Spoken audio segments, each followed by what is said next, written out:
Exodus 2. A man of the house of Levi went and took a daughter of Levi as his wife. The woman conceived and bore a son. When she saw that he was a child fair to God, she hid him 3 months. When she could no longer hide him, she took a papyrus basket for him and coated it with tar and with pitch. She put the child in it and laid it in the reeds by the river's bank. His sisters stood far off to see what would be done to him.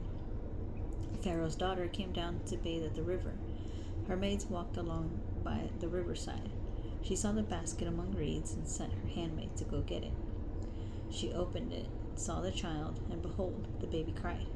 She had compassion on him and said, "This is one of the Hebrews' children."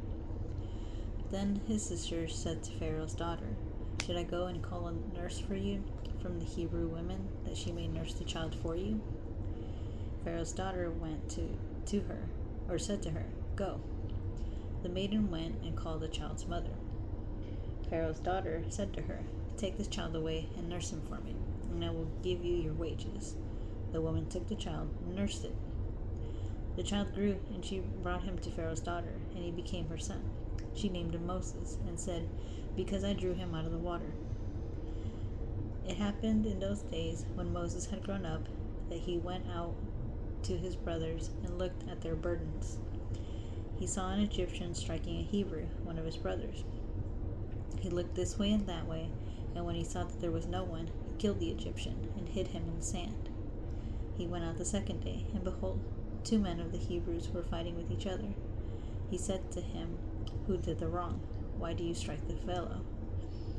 He said, "Who made you a prince and a judge over us? Do you plan to kill me as you killed the Egyptian?"